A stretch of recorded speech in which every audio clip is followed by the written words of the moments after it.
जय श्री राम। नमस्कार दोस्तों, आप सभी का एक बार फिर से स्वागत है हमारे चैनल दुर्गा भक्ति मार्ग में।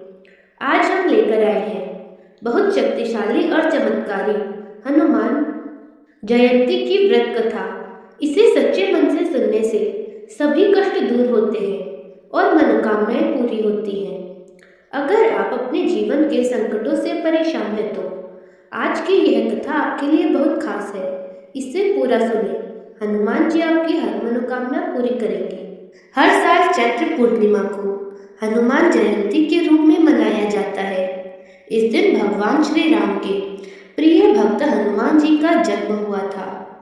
हनुमान जी भगवान शिव के 11वें रौद्र अवतार हैं, जिन्होंने त्रेता युग में भगवान राम की सेवा करने के लिए जन्म लिया था।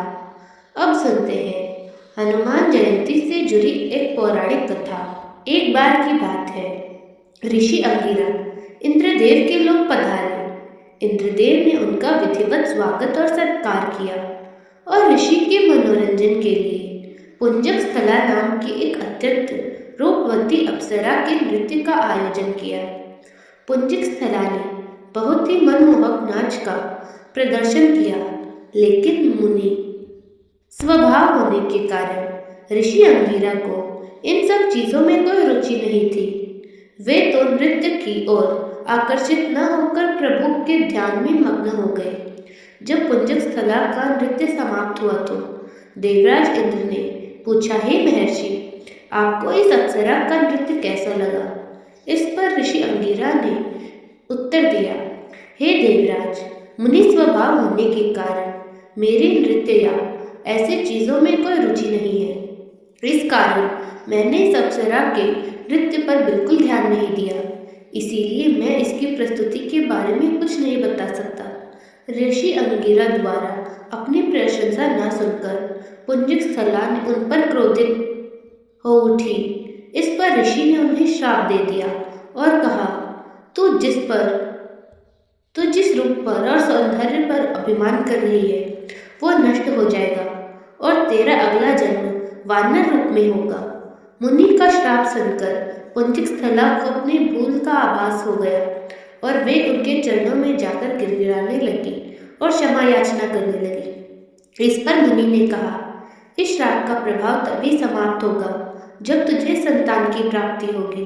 इसके पश्चात पुंजक स्थला ने वानर राज कुंजर की बेटी अंजना के रूप में जन्म लिया। अंजना का विवाह कपिराज केसरी से हुआ। इसके बाद अंजना वन में रहकर पुत्र प्राप्ति के लिए तपस्या करने लगी। इधर त्रेता युग में अयोध्या नरेश राजा दशरथ ने संतान प्राप्ति के लिए अपने गुरु वशिष्ठ से निर्देश पाकर पुत्रेष्ठी यज्ञ करवाया। यह यज्ञ श्रृंगी ऋषि द्वारा संपन्न कराया गया। ऋषि ने पूर्ण आहुति की और इसके बाद यज्ञ कुंड से अग्निदेव प्रकट हुए और राजा दशरथ को एक खीर का पात्र देते हुए बोले, राजन, यह खीर आप अपनी रानियों को खिला देना। अवध नरेश ने वो खीर अपनी तीनों रानियों में बराबर बांट दी।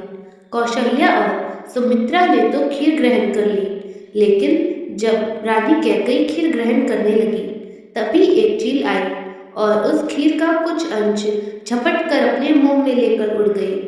जब वो चील संतान प्राप्ति के लिए तपस्या करती हुई अंजना माता के आश्रम के ऊपर से उड़ी, तब अंजना माता आसमान की ओर मुख करके देख रही थी। उनका मुख खुले होने के कारण खीर का कुछ हिस्सा उनके मुंह में आ गिरा। यह बात जब उन्होंने अपने पति वानरराज केसरी को बताई तो उन्होंने कहा, हे प्रिय, इसे शिव भगवान का प्रसाद मानकर ग्रहण कर लो। पति की बात सुनकर अंजना ने वो खीर ग्रहण कर ली और इसके फल स्वरूप कुछ समय बाद वे गर्भवती हुई और उनके गर्भ से बहुत ही बलशाली और तेजस्वी बालक हमारे केसरी नंदन हनुमान जी का जन्म हुआ। तो यह थी हनुमान जी के जन्म की कथा। अगर आपको यह वीडियो अच्छी लगी तो वीडियो को लाइक करें, शेयर करें और चैनल को सब्सक्राइब जरूर करें और कमेंट में जय श्री राम और जय बजरंगी लिखना ना भूलें। धन्यवाद।